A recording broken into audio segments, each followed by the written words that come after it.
بجلی غلا کول کونډه غورځول یا په بلې طریقې سره دا به جایز یو که نه ځکه چې بعض وی دا روایي چې کله حکومت ستا حق نه درکوي جواب د دې مسلې دا زمونږ دې طرفونو ته په ډېرو علاقو کې دا چل کوي ډېر لږ علاقې دي چې هغو کې دا بیماري نشته دین الله ساتلي او خبرې ته ګوره حکومت زمونږ حق اسیم نه ادا کوي حکومت باندې زمونږ حقونه دي حکومت زمونږ حقونه نه راکوي موږ به ترې غلا کوو پته دی چا ویلي چې داسې کوه دا بجلي نه ده دا هم د ټولو حق دی ګورې ته وایي ستا حق نه دی ته دې غلا کوې دا د ټولو حق دی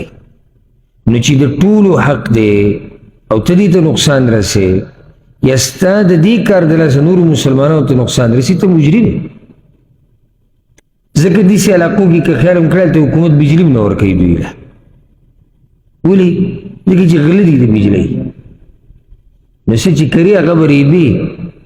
څه چې کري هغه به ته ریبي بیا دا ګیلې مه کوه چې دلته بجلي نشته دلته دا نشته مخکې ورځ کې یو کس لګیا و یو علاقه کې بجلي په ځمکه کې تلې ده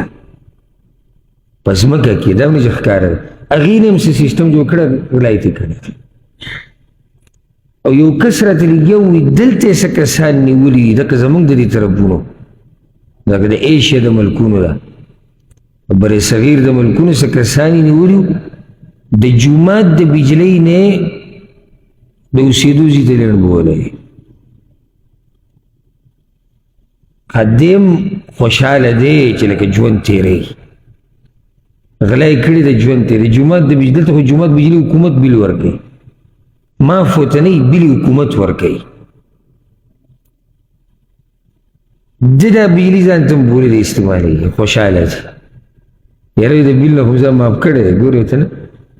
هغه ذلت د دنیا خو پرېږده چې دلته راونیوی شو تصویران یې په میډیا خواره شو چې دا غله دي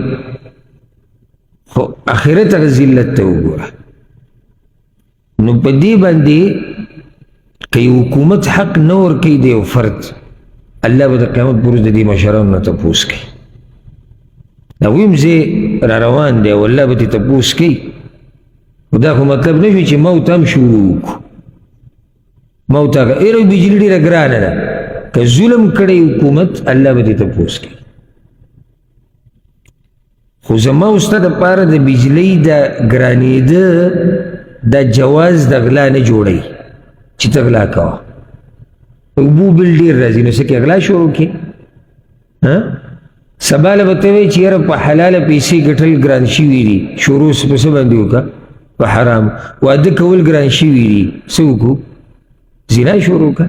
داسې به کېدی نو که څوک زمونږ حق نه راکوي د هغه نه به تپوس څوک کوي الله به ته کوي د حکومت سره خو افراد ډګر نشي وهلی ځکه خو شریعت دا ویلي دي ځای په ځای چې د مسلمان حاکم اطاعت پتا دی سوای په ګناه کې وله خبره نه مني اگر که ستا مال والي ستا ملا ووایي او تا جیل ته واچي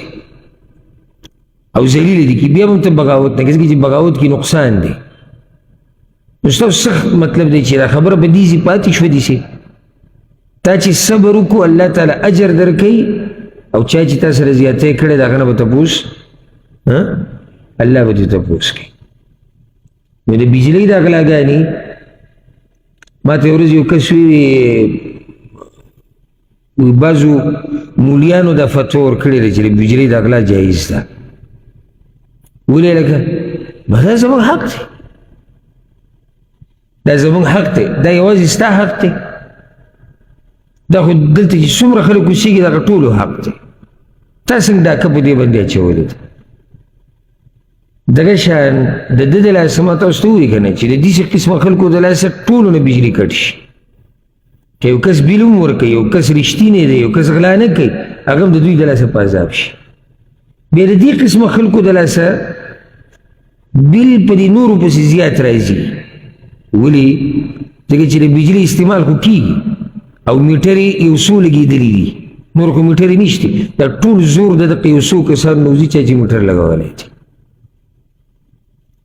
تا څومره ظلمونه وکړو، غلا دې وکړه، د بل مسلمان سره دې زیاتې وکړو، په هغه دې بوج راوستو. نو د دواړه کارونه چې دې رورې تپوس کړی دی د دواړه څه دي؟ جایز دي؟ ناروا دي. نه ته عام ځمکه نیوی شي او بیا دا وایي چې نه لاره خو ډېره پراخه ده، ګاډي به کې هم تللی شي او خلک به کې هم تللی شي.